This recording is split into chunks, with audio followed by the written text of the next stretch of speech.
changes. It naturally becomes a little deeper, and therefore the movement of the mind becomes a little slower.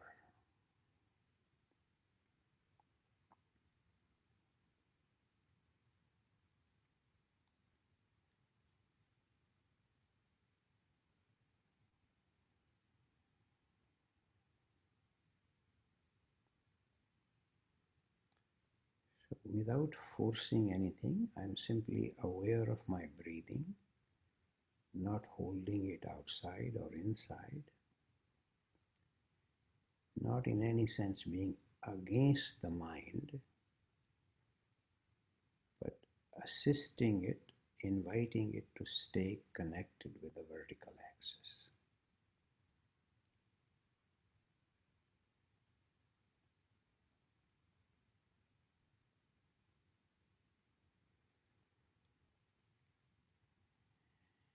And simply reminding myself again and again that I did not create this breathing apparatus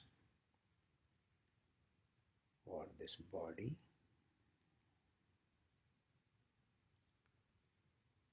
And this organism has been created by very large and conscious energies. And they are the ones keeping it alive by breathing in me.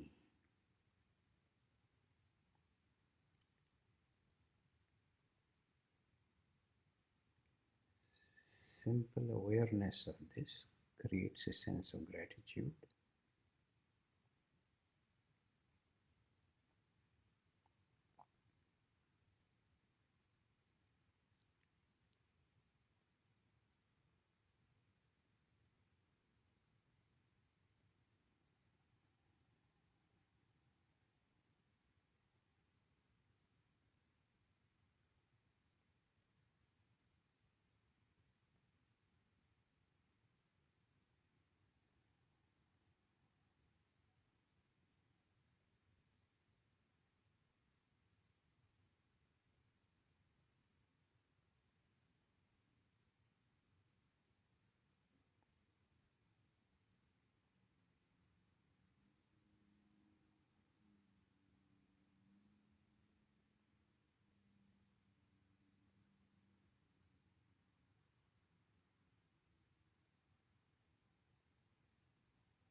Now we take 3 more breaths without rushing, without tension, and then we will engage in some exchange.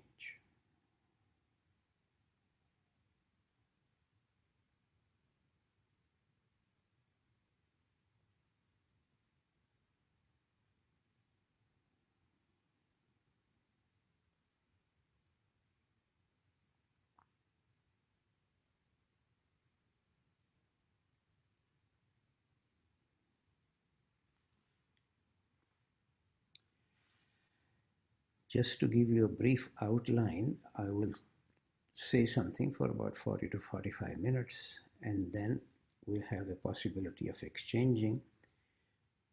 My wish for all my friends is to be real searchers, not simply accept something that somebody says or simply believe it. Be a real searcher, questioning it, wondering it, and bringing your own deeper insight. So there is a tendency to say at the end we'll have question and answers. It's not that you have questions and I have answers. I am completely convinced any serious question can't be answered even by the combined intelligence of the Buddha and Christ. If it is your question, allow it to become a quest. It requires a lifelong search. But on the other hand, there can be simple informational sorts of questions. That's fine.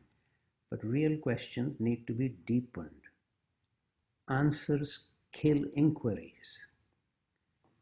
So I invite you to be an inquirer, a searcher. So feel free, of course, you can raise any questions if you like, but feel free on the other hand to bring your own perspective, your understanding, your observation. You don't have to agree with me. I'm not a missionary trying to convert you to something. So please take my word for this. Now, since I had started speaking and then we decided to have some meditation, today I will focus largely on the Bhagavad Gita, another classical text of yoga. Many of you are probably somewhat familiar with it, but let me just take a few minutes to give a brief introduction. The Bhagavad Gita is one of the books in the great epic called the Mahabharata. Many scholars who try to really study the Mahabharata end up concluding it's really not a text, it's a library. It's a very large text. But Bhagavad Gita is one of the books in it. And the general background is that a battle has become inevitable. Now, whether there actually was an actual historical battle or not remains a question in India. But one of the things to keep in mind that every great author naturally chooses some metaphor. For example, we could talk about the journey of the soul in terms of mountain climbing. This is the great text in Christian tradition of Teresa of Avila, seven-storied mountain. Then one could, of course, also have other metaphors, crossing an ocean. In this particular case, the metaphor that is taken is a battle.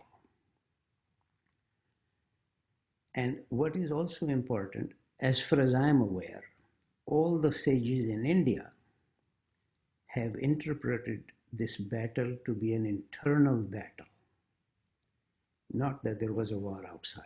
Of course, there might have been a war outside, just like somebody may be crossing the ocean in a boat, and then a great writer can take that as an example to study the journey of the soul. So it could be that there was actually a historical battle. It's not settled, but it's entirely possible. And then a great author would take that as a large metaphor. But then another remark that needs to be made, once a major metaphor is chosen, that has its own logic. For example, if the metaphor is of mountain climbing, then we don't talk about storms in the ocean.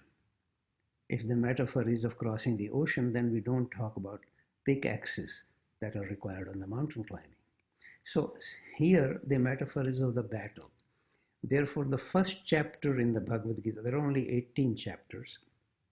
The first chapter is almost wholly dedicated to evolving the details of this metaphor.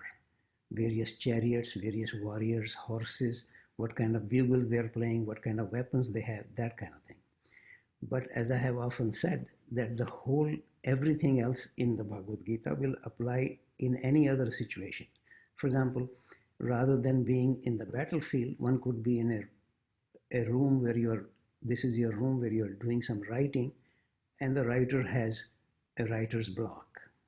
Then Krishna would not say, therefore fight. He would say, therefore write.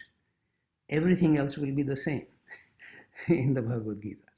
So the reason I'm inviting you, don't get so stuck on the business of the battle, but it is a major metaphor that has been chosen. And every metaphor allows certain things to be said, and certain things can't be said in that metaphor. So let me now come to mentioning two or three related things here. One is, there will be only two names I will be using. I mean, there are many, many names of the great warriors, but the name that I will be using, one is Krishna, who gradually, in the context of the Bhagavad Gita, reveals himself to be the incarnation of the highest divinity. So Krishna is clearly very important. Anybody who has any connection with the Indian culture would immediately realize how important Krishna is in the whole culture. And at the end of the very text in the Bhagavad Gita, the author refers to Krishna as Lord of Yoga. which is the reason why we are even bothering about this book here. It talks about yoga. The other name I will use is Arjuna, who is regarded as a great warrior. Even his opponents, when they want to admire a warrior, they say, oh, he's as great as Arjuna. So he's a highly regarded warrior. And in fact, even now, the government of India actually has an Arjuna award for certain kind of practices or warrior or bravery, etc. So it's very central to the Indian culture. Arjuna is a highly regarded warrior. Now, another thing I should mention, Krishna, even the very name Krishna, actually means dark. And Arjuna, the very label, means pale or white. And the reason why all the sages in India say it's an internal dialogue, because in India, it seems like an obvious thing that every growth, let us say a plant, actually grows in the dark. If you look at the ocean, the surface layer is fairly clear, pale, but the depth is not clear. So dark is an invitation to the depth. And Arjuna, as I said, even the word means pale or white. That is a remark about the surface. So there is a whole dialogue takes place in the whole Bhagavad Gita is actually a dialogue between Arjuna and Krishna, the two people I just mentioned. And then, according to all the sages in India, it is actually a dialogue between our usual self, more or less our superficial self, and our deepest self. That's the general interpretation in the Indian tradition. As I said earlier, there could have been actually a battle, external battle. That's perfectly fine. A great writer would take that. Now, then, I should make another comment here. Arjuna is said to be representing one side in the battle, which naturally people tend to think of as the good side. Here I should make another remark. In all of Indian mythology, any struggle or battle is not between good and evil or between us and them. The struggle is always between us one and us two. It's all within ourselves. So you might say between good one and good two, or between evil one and evil two. It's not that other guys are bad and we are good. That's not the general. You look at any story from Indian mythology, including this one here, on both sides in the battle, there are people who have the same uncle, same grandfather, common people. They are relatives of each other. They are not just strangers who are fighting with us. So in this case, Arjuna is representing one side. And of course, in the usual Indian tradition, for the common folks, it becomes Arjuna is representing the good side. And then the other side is being represented by somebody else. Let's see, I can mention the name, but I'm not going to use it very often. Duryodhana is the other side. So then, as the battle is about to begin, both sides naturally want all the neighboring kings to help them in the battle. So they go to various kings all around. And Krishna at that time is regarded as a king of a small little neighboring kingdom.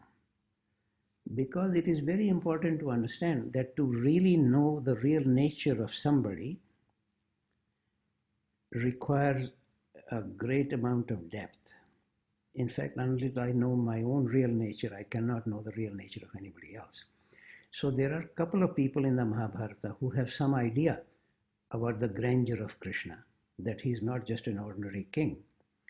But in general, most people are not aware of this. As far as they are concerned, there is a minor kingdom nearby, and he is a king there. But don't be surprised by this. Just to remind you, since most of you, I'm assuming, have a Judeo-Christian background, even Christ's mother was not aware of his true nature. And John the Baptist, whose whole mission was to announce the coming of Christ, when Christ comes towards him, he doesn't recognize him. So this is not surprising.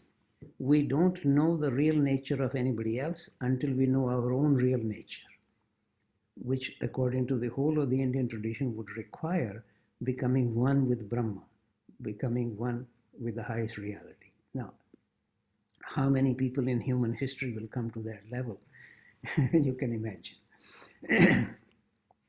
Sure, there are some great sages everywhere, but very few. So, therefore, these two people, Arjuna and the opposite side, both of them go to Krishna to ask for his help, but they're going to all the neighboring kings. Then Krishna gives them this choice. One side can have all his armies with their weapons, chariots, elephants, horses, and the other side can have him alone. And furthermore, in this particular battle, he will not take up any weapons. Now, try to be reasonable, you folks. What would you choose? Certainly, it seems to me, what the hell is Krishna going to do? Just hanging around, not picking up any weapons. The other side have all the weapons and all the horses, all the chariots, etc. So the opposite side, opposite to Arjuna, actually chooses quite rightly, naturally, sensibly, chooses the armies. So one might say now Arjuna is stuck with Krishna, but he's very happy about it because he seems to have some slight feeling that Krishna is not just an ordinary guy. And so now what is Krishna going to do in the battle? Since he can't fight, he's not going to take up any weapon. So Krishna becomes the charioteer for Arjuna. Arjuna, as I said earlier also, is regarded as the greatest warrior. So now Krishna is his charioteer. Now, again and again keep coming back to, we have this external metaphor, but there is the internal reality. So now my ordinary self, which is carrying on in the world on its usual chariot, is now being somewhat conducted by the charioteer who belongs to a very deep level. So now Arjuna then asks Krishna, so I will keep going back and forth, outside and inside, which is what you need to do to really have any understanding of the Bhagavad Gita. It's easier to speak with external language, but always an invitation that this is an internal battle. So the Arjuna is within me, Krishna is within me, and this dialogue is between two different levels of myself. But as I said, it's much easier to speak with external metaphors. So Arjuna asks Krishna to take his chariot in the middle of the two armies so he can survey who he has to fight. And then he has a crisis of conscience. Because he sees the very people he's supposed to fight are his own uncles, cousins, his grandfather, his teachers. So he has a crisis, quite rightly. He actually has such a strong crisis that he gives up his bow and arrow and sits outside the chariot and says to Krishna, even if they kill me, I will not fight. But then naturally he turns to Krishna because he's right there. So this is how the dialogue begins between Arjuna and Krishna. And the whole of the Bhagavad Gita is exactly that. And then, as you can easily understand, that a whole transformation of Arjuna takes place because of the teaching of Krishna. So, therefore, the Bhagavad Gita is very much a book of yoga and a book of transformation, as I tried to say yesterday as well. Now, there are 2 or 3 words which most of you would probably know already, but they are crucial to understand anything in the Indian culture, but certainly anything in the Bhagavad Gita. The first word is dharma. Because what Arjuna says that I have a crisis of dharma. Now, dharma has many different meanings. And this is the reason it's better to actually keep the Sanskrit word, because it's very difficult to translate this by one single word in English. But let me give you various different meanings of this word. Sometimes, actually quite wrongly in my judgment, it's translated as religion. That is actually the wrongest translation, but sadly in the Theosophical Society, it got translated like that on one occasion, so people get stuck on it. But dharma means duty, responsibility, obligation. It also means law, order. It also can mean teaching. For example, what is called Buddhism in English, in Sanskrit it is called Bauddha Dharma, Dharma of the Buddha, which is to say teaching of the Buddha. So you see how many different meanings this word has. But essentially it has to do with, in any given circumstance or any given situation, what is the right action? In a way, what is my obligation? What is my responsibility? What is my duty in any given situation? So Arjuna is saying that if he has to fight his own teachers and uncles and grandfather, clearly this is against the family dharma, meaning in the family you have certain obligations. You don't fight against your own grandfather. You don't fight against your teacher. So this is the reason he has this crisis, that he does not wish to fight against the people he is now obliged to fight. Therefore, he will not fight. Now, partly what Krishna then begins by saying, first of all, reminding that there are different levels of dharma. Simple example, many of you probably have actually, you can even watch on the internet and easily find it. There are some people who have been CEOs of a great company. Then they discover that what the company is producing is harmful for the planet. So now they have a responsibility to their shareholders, that is their dharma, what is the right action. But they also feel some responsibility for the planet. Then they have a crisis. In fact, I would suggest to you to think seriously that whenever we have a so-called choice, should I do A or should I do B? If it is a serious matter, it creates a kind of crisis. Every matter of choice is actually a crisis of dharma. So don't take it just simply because in the battlefield, a metaphor is required. But internally, think of any time you had to make any serious choice. Should I marry this person or that person? Or should I take this job or that job? Or anything else, whatever is relevant in your own life, you will then see there are different kind of responsibilities, different kind of call, different kind of action, and then one can have a crisis because one is not clear. So, in fact, some of you may know this. This is a remark of J. Krishnamurti, one of our great sages in the 20th century. As long as you have a choice, you're not free.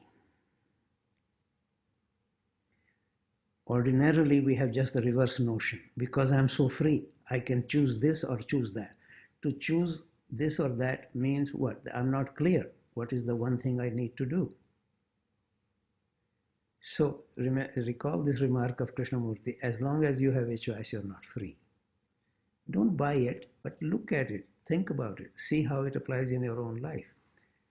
Not simply to buy what somebody says, but in general, clarity of perception means I see the one thing that I need to do. It's not a question of whether I should do X or I should do Y. That means I'm not clear what I should do. So here in this case, Arjuna actually gives up. Then Krishna points out that there are different levels of dharma. Dharma is not relevant only to his family responsibilities. He also has a large-scale social responsibilities, or even cosmological responsibility from the point of view of Krishna, who speaks in a very large way, of course. So then essentially the question of dharma is what is the right action? And in my understanding, more or less the summary of Krishna's response is that no action can be right until the actor is right. And therefore Krishna teaches how to become the right actor and also what is the right actor. This is why, although this is a book about dharma, the very first word actually in the Bhagavad Gita is dharma. And towards the end, Krishna says to Arjuna, have you listened to our dialogue about dharma carefully? So clearly this book is about dharma, but it becomes a classical text of yoga precisely because in order to carry out dharma, right action, he needs to become the right actor. And that requires a very radical transformation of the whole of our being. Because right action is not just I decide this or decide that. Krishna's remark, until the actor is right, the action cannot be right. So therefore Krishna teaches yoga in order to have the transformation of Arjuna to become the right actor. So this is the second word. As I said, there are 3 or 4 words I will use. Dharma was one, yoga is another. All of you know the word yoga, although I'm always very saddened that people don't seem to even realize that Krishna 3 times in the Bhagavad Gita, as I told you that there are only 18 chapters, and his teaching begins in the 2nd chapter. So he mentions this in the 2nd chapter, then in the 10th chapter, which is in the middle, and in the last chapter, that the main yoga that he's teaching is Buddhi Yoga. But I have hardly ever heard any yoga teacher even realize that this is the main yoga that Bhagavad Gita is teaching, which therefore really shows what are they doing remains a mystery to me. In any case, let me come back here. I will speak about Buddhi Yoga in a few moments. So then the third word, which is very important here, because Krishna then says, yoga cannot actually be practiced without yajna. In North India, it usually gets pronounced as yagya. Y-A-J-N with a little umlaut on type and A on top. So yajna or yagya. And what is yagya? Is always translated as sacrifice, as far as I know. Any English translation would always call it sacrifice, which is, in my judgment, not a wrong translation, but it is an inadequate translation. It doesn't quite convey the depth of what is involved in this. Of course, sacrifice is required. If I'm stuck with whatever I'm interested in, whatever I want to do, that's what I want to do. So sacrifice is required to be, any transformation requires that I'm not wholly attached to my present state. So if I am stuck with that, how can I be transformed? So in that sense, I need to sacrifice my attachment to remaining the way I am. So that is fine. But what is very much involved in yajna is a participation from subtler or higher levels of reality. Just quickly to remind you again, I mentioned this, I think, in passing yesterday. It's the fundamental assumption of all spiritual teachings that there are many levels of reality subtler than the body and the mind. That is the very meaning of the word spiritual. To say something is spiritual is to say that it is subtler than the mind. But that realm, spiritual realm, is very large. For example, in the Bible, there are 9 orders of angels. They're all spiritual. And it's not so easy to move from one from a level of angel to archangel and to higher and higher angel. There are 9 orders of angels between human beings and God.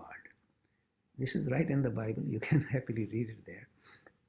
So the reason I'm mentioning this, the call then is that higher levels of consciousness also need to be involved.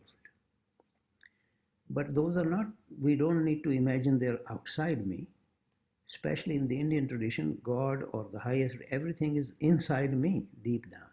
So unless a deeper level in me is also involved, I cannot come to the right action. I cannot actually practice yoga. So it does require sacrifice, is quite correct translation of yajna. But as I said, it does need to require some impression of some engagement with or participation of subtler or higher levels. In India, we would say of deeper levels. And then it is possible that I can come to actually practicing yoga, which is a science of transformation par excellence that I mentioned yesterday as well. And then Krishna teaches many kinds of yogas. The ones which usually get mentioned, maybe I just mentioned their name first of all in Sanskrit, Karma Yoga, which is the yoga of what is the right action or sacred action. Jnana Yoga, which is what is the right knowledge. Dhyana Yoga, what is the right meditation. And Bhakti Yoga, the yoga of love and devotion. I will quickly mention a few, just make a few remarks about each one of them, just to be sure that we understand. First of all, for the first 6 chapters, Krishna focuses wholly on right action and right knowledge. Does not even mention anything about the business of love. Because more religious harm has been done by people imagining they love God and God loves them. It's not so easy to have the kind of love that is required. But so first of all, right action and right understanding or right knowledge is required. So the first 6 chapters don't even have any, even the remotest mention of anything to do with love. Second remark, Dhyana Yoga, yoga of meditation, which is more or less really the focus in Patanjali's Yoga Sutras. In the Bhagavad Gita, that is not the focus, but it is also one of the yogas. The word yoga in this context actually means any teaching or any practice that will take me from the surface of myself to the deepest part of myself. It's like if you imagine a circle, most of us are at the surface, on the circumference. Can I go to the center? And any path will do. So any yoga will do. Yoga here will really mean the path. This is one reason why in the Hindu tradition, there is no emphasis on converting people. Because I am on the surface, and let us say you come from a Christian background, you're also on the surface. It's a different point on the surface. What's the point of you coming over to me and still remaining on the surface? So if you seriously ask any Hindu teacher that I want to be converted to Hinduism, what they are likely to say, if you come from a Christian background, be a good Christian. That will make you closer and closer to your own center. That is more important rather than coming from one place on the surface to another place on the surface. That's what all the missionary activity is about. So, therefore, there is not one way to the center. That always surprises people in India if somebody insists there is only one way to God. Everybody needs to begin from where they are, and they need to come to their own center. And what is the practice that will help them? Some people are much more meditation oriented, some are much more action oriented, some are much more devotional oriented. So they need to practice exactly what will help them. So this is a very important part of the Bhagavad Gita, that there is not just one yoga for everybody or one path for everybody. There are different paths, because what is required is journey to the center of your own self. So therefore many different yogas are taught. About Dhyan Yoga, just to make a quick remark here, Krishna is not by any means against it. In fact, it is also recommended. But there is, because Arjuna is engaged in a battle in the world, so the Bhagavad Gita therefore speaks about all kinds of things, including our activity in life, including meditation, including knowledge. Actually, this is one of the reasons why so many sages, not only in India, but even from outside, like Rudolf Steiner or Aldous Huxley, they have actually said that the Bhagavad Gita is the paradigm example of perennial philosophy. I'm quoting Aldous Huxley here. And certainly it will be regarded in India also as perhaps the single most important text to emerge from India. So I highly recommend you to read it if you like. Now this is maybe commercial advertisement. You can happily read my own translation of the Bhagavad Gita, which I went out of my way to try to study it over decades so I could translate this. Because every translation is a transcreation. It so much depends on where people are coming from. You cannot have just one single translation of any serious word in any language, not only from Sanskrit to English. This problem will be equally there if you translate Shakespeare from English to Sanskrit. It's not, because every word, important word, acquires a whole accretion of meanings. And you can't just easily translate this into some other language. So ideally, it's good to know the original language, but it's not always possible to do that. But some of the key words, this is what I'm now trying to do: dharma, yoga, yajna, just to keep them more or less with their Sanskrit background. So therefore, yajna will really be closer to saying any spiritual practice that requires a sacrifice of my usual self and a sort of an offering to something higher or subtler. That is a yajna. In fact, if we don't take it so literal-mindedly, can our present gathering now, this particular webinar, can that become a yajna? What would that require? Not to be so attached to the way I now am. I'm going to insist on staying that way. So that sense of slight sacrifice. The word sacrifice, by the way, as you probably all know, comes from the Latin to make sacred. Sacer, facer, to make sacred. How do we make something sacred unless it is connected with something a little subtler, higher?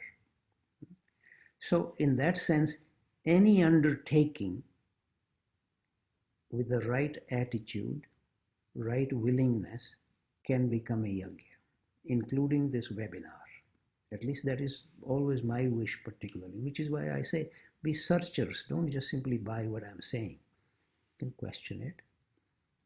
Not argument in any academic kind of sense. That never helps. But different perspectives can actually help everybody to learn more. So let me return now here. Then Krishna basically, but also just to remind you, dhyan, the Sanskrit word dhyan, when Buddhism went to China, they did not actually translate this word, but just simply pronounced this in the Chinese way as Chan. And from there, Buddhism went to Vietnam and Korea. From Korea, it went to Japan. So Dhyan became Chan in Chinese, became San in Korea, becomes Zen in Japan. So Zen is actually the Japanese pronunciation of the Korean pronunciation of the Chinese pronunciation of the Sanskrit word dhyan. This might interest you as a side remark.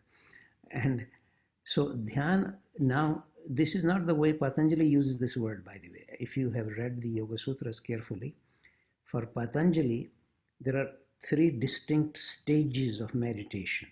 Dharana, Dhyan, Samadhi. These are different kinds of qualities of attention. But in general, in Sanskrit literature and in the Bhagavad Gita also, or in the Indian tradition generally, the word dhyana more or less simply means meditation, not a specific kind of meditation as Patanjali speaks about it. So I'm making this comment just so that you don't get the two things completely mixed up. Then Krishna speaks about bhakti. Bhakti is often translated as love, but it also means devotion, celebration, submission. It has many different meanings, but always the idea is a possibility of recognizing something higher than myself to which I can submit. This is always naturally a great challenge to all of our egos, because each of us grow up somehow imagining I'm the biggest guy, I'm the center of the universe or something like this. And all our education training wants us to behave like that, to get ahead of everybody else. So this is a very great challenge actually, to begin to realize that what is required is, in fact, this may be useful for me to quickly mention here. It's very easy for people to say, I love God. Just to remind you, especially in the Gospel of John, whenever any of the disciples said to Christ, I love you, always he says, if you love me, you will obey my commandments. Then I will love you as the Father loves me. What is much more important is that I am loved by Christ or by Krishna rather than that I love Krishna. Because I love Krishna. I actually invite you, you may want to think about this on your own later on. If a father or a mother says to, let us say, a 5-year-old kid, I love you, and then if the 5-year-old kid says to the mother or the father, I love you, do you think it means the same thing? I invite you to think about this. If Krishna or Christ loves me, does it mean the same thing as me saying I love Krishna or Christ? These words become just so stupidly used. Constantly question yourself, challenge yourself. What is it one is saying by these words? It's all very nice to say, oh, love God, or I love God. Therefore, God has told me to go and kill all the infidels, and then they'll find 12 virgins in heaven, or whatever. I mean, this is all the nonsense that goes on in the name of religion. Personally, in my judgment, religions have done more harm to spiritual search than any other institution. More organized the religion, more harm it does. It doesn't invite people to search for anything, just believe in something.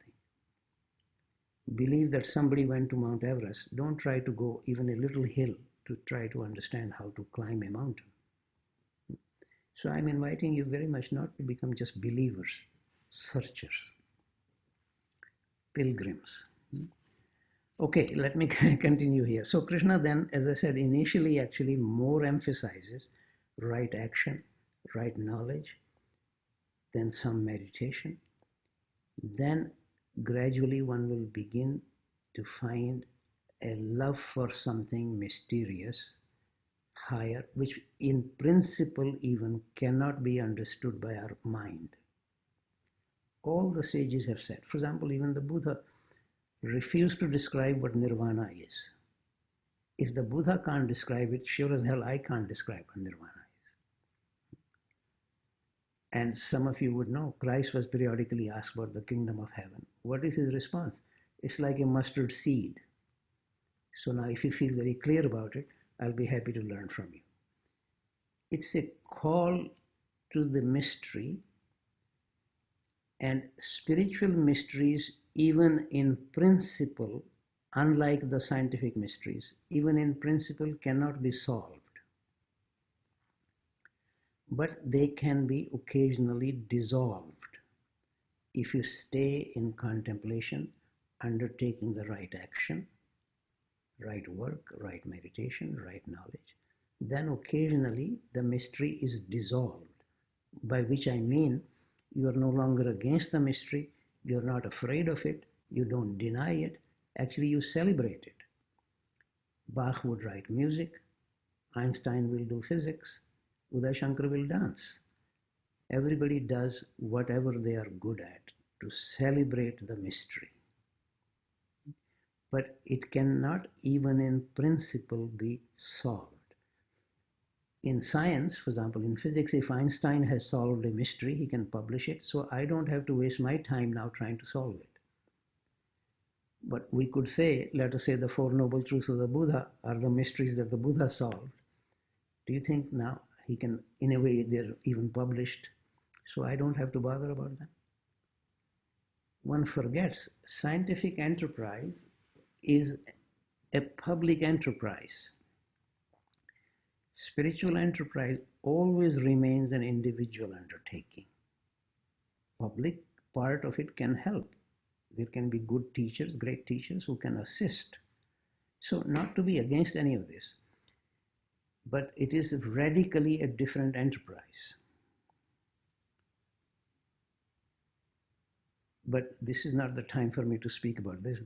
I have a whole book on it, Science and the Sacred. You can happily read it.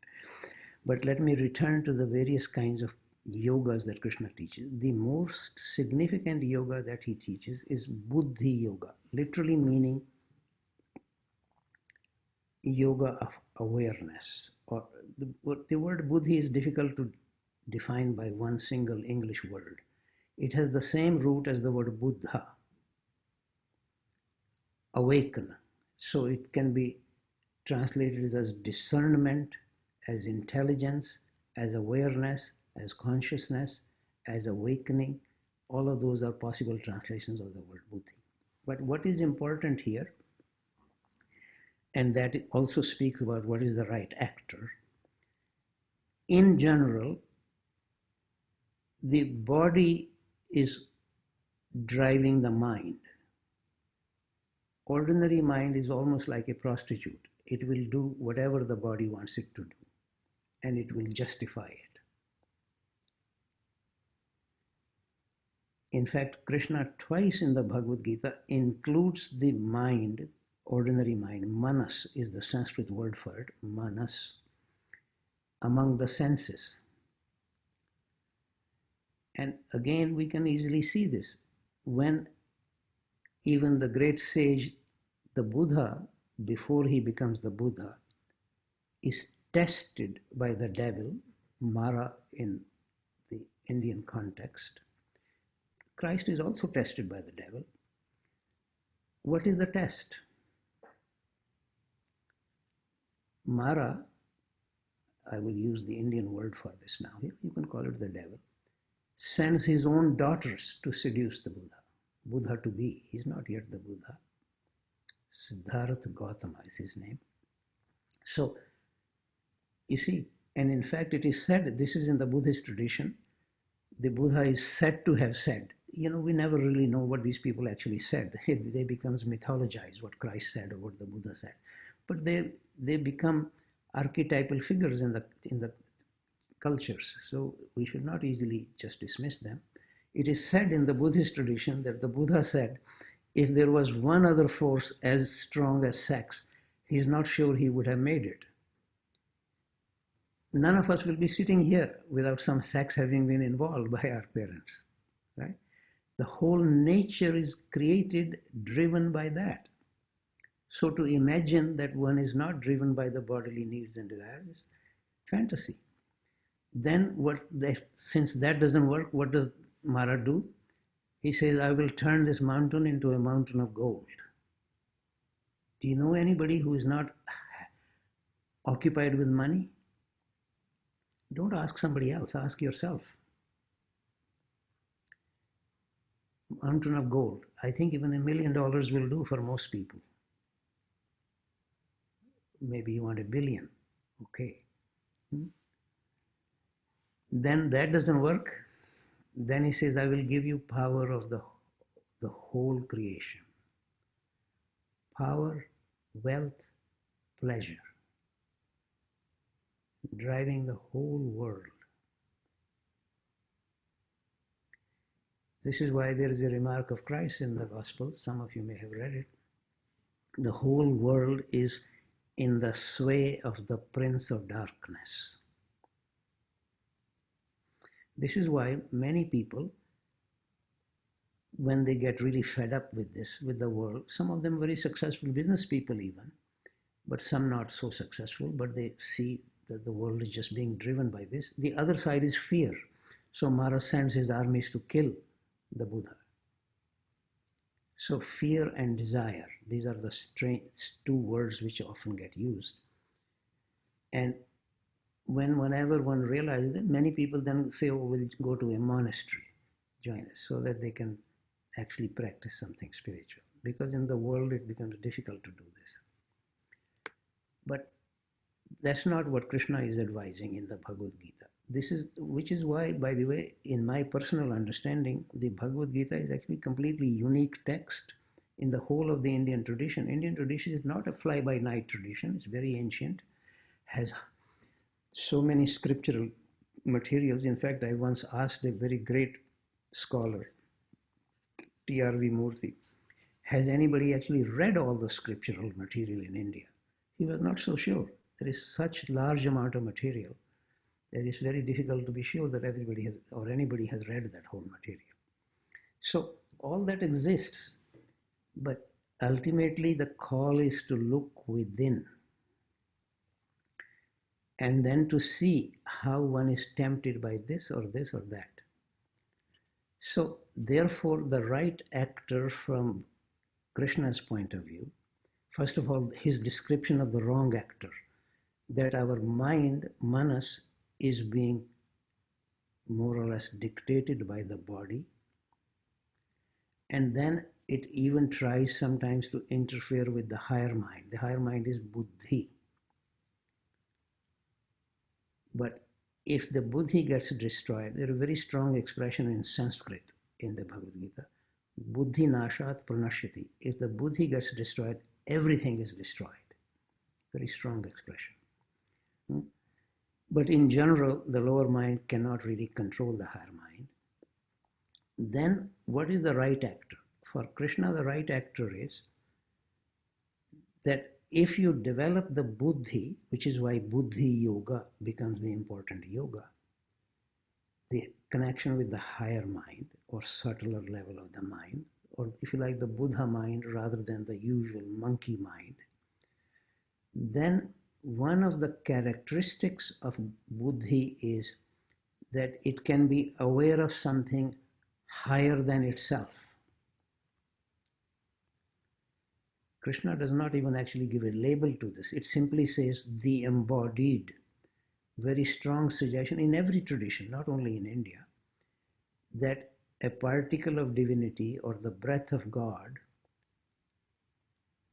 has made me alive. I know in Christianity so much emphasis gets placed on sinfulness. They forget book of Genesis. I invite you to look at the 7th verse in the 2nd chapter of the book of Genesis. God created human beings from the earth, then he breathed his own breath into them to make them alive. So as long as you're alive, it's the breath of God keeping you alive. That is a fundamental suggestion in all serious teachings. And then Krishna's call is that if one is connected with the buddhi, with the higher mind, one can be aware of the embodied, that what has taken on my body. It's a little bit like you drive along if you go in a car, at least in Canada, many places they would say a nice lookout. So you stop there. From there you can look on the other side. You can see lovely mountains, but you are still on this side. Buddhi is still on this side. It is personal, but it has the ability to see the other side, the beautiful side or the higher side, if you like. So the right actor from the perspective of Krishna is in whom buddhi is developed so that it can be aware of the something higher than, subtler than the buddhi itself. And then the buddhi or the higher mind can control manas, the lower mind, which can then control the body. Sharir is the Sanskrit word for it, if you like, or deha. There are two words in Sanskrit. So that's the right actor. And therefore, Krishna, as I said, very much emphasizes Buddhi Yoga. Just to give you a very simple example, because Karma Yoga, etc., they're all part of Buddhi Yoga. If I become aware of how my action is done, what is the motivation behind it, or should I act or should I not act? Because in a way, the call, by the way, in the Bhagavad Gita, as in any serious teaching, actually to do nothing, so that I can actually become not doing my thing, can I become an instrument of the will of God or divine will. I mentioned yesterday, slightly in passing, Christ's remark, I am not the author of the words I use. I say what my Father in heaven tells me to say. And one of the definition of yoga that Krishna actually gives in the Bhagavad Gita, that an accomplished yogi sees that I do nothing at all. The call is nash karma, is the Sanskrit word, meaning actionlessness. That's the literal meaning of that.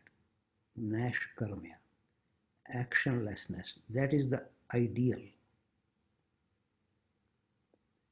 But then Krishna says that does not mean lack of action.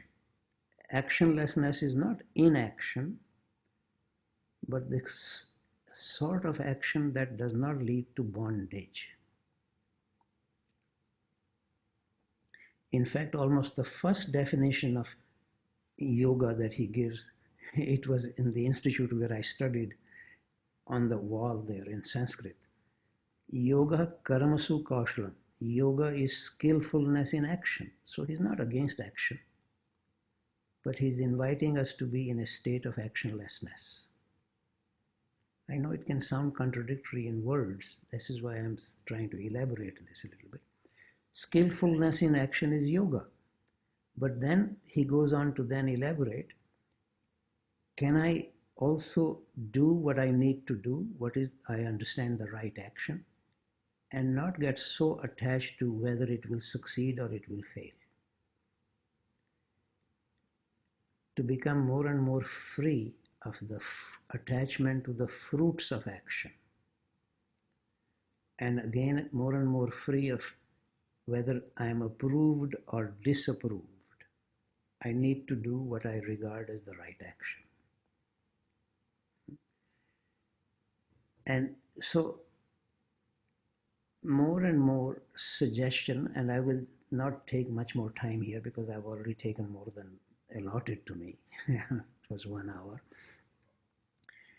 We have this something called the law of karma, in which very strong emphasis, not only in India, it's actually everywhere, but in India it gets especially emphasized. The law of karma says, I invite you to think of this in two phrases. One is, as I am, so I act. Then second part is, as I act, so I become.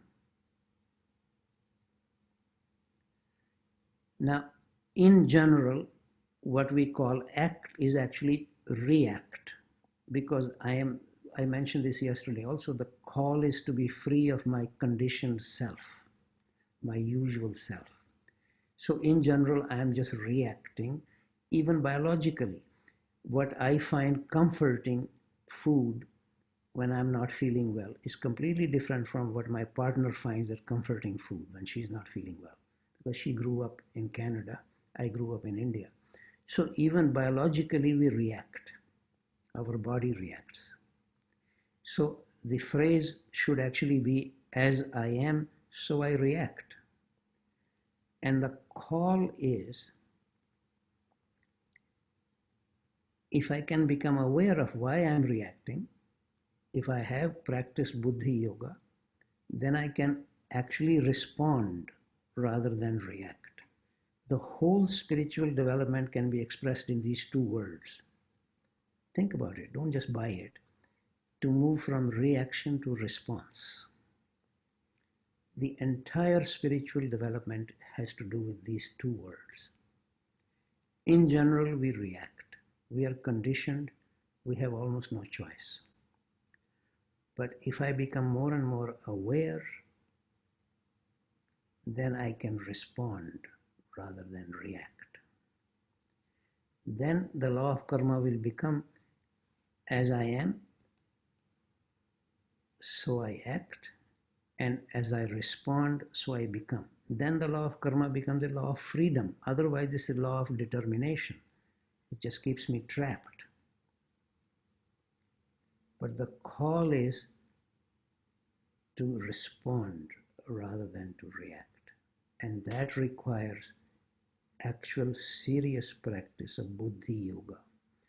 In order to practice that, I need to be undertaking yajna, involving deeper parts of myself and not dismissing them, not just simply going by my ordinary requirements. Oh, that's what my body wants. That's what I need to do. No, to be a little free of that. And then I would be able to do the right action. So if I become the right actor, then naturally I would do the right action. Okay, so I will stop now and happily involve any comments, questions you wish to make. Otherwise, there's a hell of a lot more to be said in the Bhagavad Gita. I just spoken very, very briefly, very brief introduction. Okay. So please say whatever you wish to say.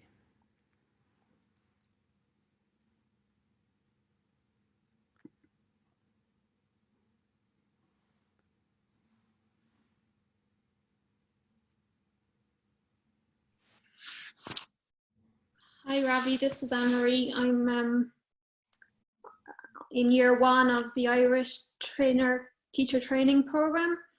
Just one query I'd have in relation to what you were saying around the body controlling the mind.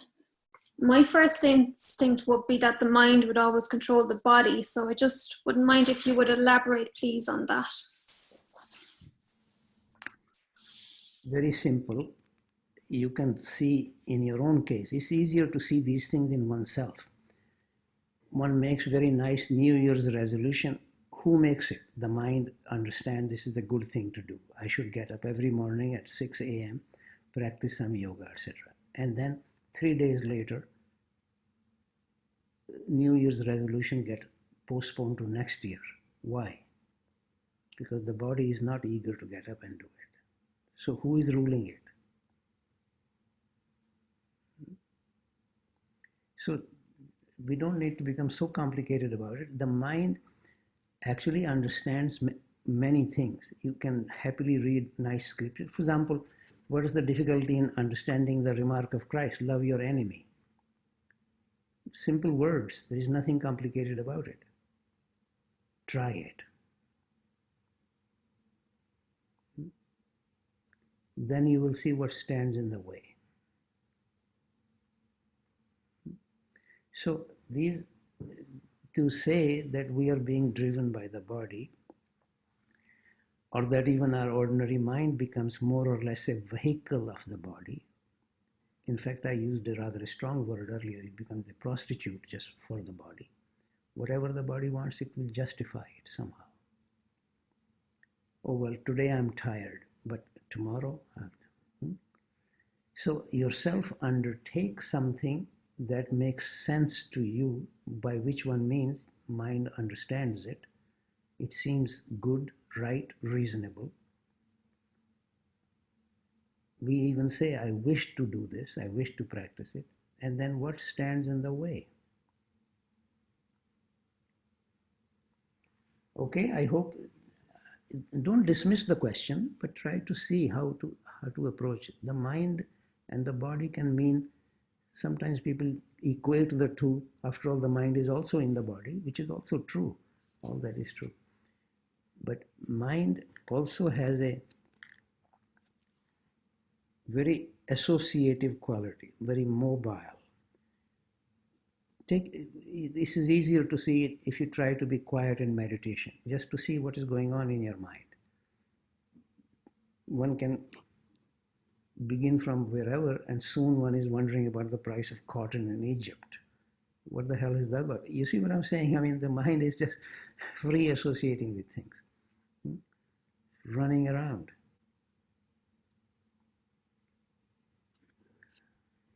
Okay, anybody else wishes to say?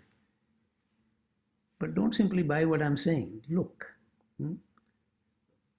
This is actually very much the call in spiritual practice. I mentioned this in passing yesterday. Vidya, which is the opposite of avidya, stands in the avidya means ignorance. Vidya means knowledge, but the kind of knowledge is by direct perception. The English word video and vision have the same etymological root as the word vidya. Direct perception. In fact, I remember once a little conversation with Krishnamurti. I wasn't really even asking anything particularly serious. We were just sitting. I said to him, Krishnaji, what do you think of this? He surprised me really by his response. He says, he often referred to himself as the speaker. He says the speaker doesn't think, he just looks. Now, there you have it. I mean, I was just really casually asking him, what do you think of this? Which will be an ordinary sentence in English. He says the speaker doesn't think, he just looks at it. I think I mentioned this in my book on the Yoga Sutras. Maybe some of you may have read that there. Yeah. Okay, anybody else? I have a question with regards to that, to being the seer, I suppose, or the seeker.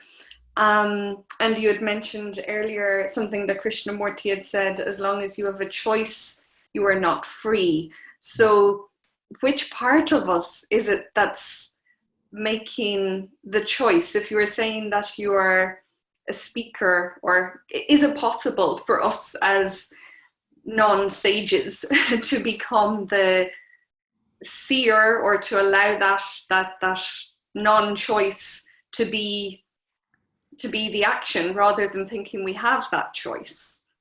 Yeah, no, it's like in any journey, and I'm merely using a physical example. If I see, even vaguely, a little mountain peak that I wish to climb, one needs to begin from where I am. Similarly here, if I see what usually takes place in my mind or in my body, I decide to do something, then I usually don't carry it out. Or this remark of Krishnamurti, I think I could do this, I could do that. What he is simply saying, that means I'm not entirely clear what I should do. So for him, lack of clear perception is what leads to claiming as if I have a choice. In fact, this might interest you. Again, whether Buddha actually said this or not, one doesn't know. But in the Buddhist tradition, it is said that the Buddha said, I never did anything that I liked. Does that mean he disliked everything he did? No, my impression is what it means is that like and dislike had nothing to do with it. He saw the one thing he needed to do and he did it. Similarly, you can see anything connected with whenever we hear anything about the way Christ behaved or any other sage. These are very high sages, but maybe you have met somebody yourself who you regard, relatively speaking, wiser than myself, wiser than yourself. Then you see how they react, or how do they behave. So if one is clear what needs to be done, then it's not a matter of having a choice. So this remark of Krishnamurti really is inviting us to have a clear perception rather than being against choice. So don't take it negatively, but to have a clearer perception of what is it that I need to do. But otherwise, it is also true that in our ordinary life situation, supposing with a friend I go to a restaurant to have dinner, So now I can have this kind of food or that kind of food. I can say I have a choice. Now that's a slightly different meaning of choice, right? So don't, in that sense, even be against the question of choice. It could even be that I'm waiting to decide what I would like, what I would prefer, or what would maybe, what would taste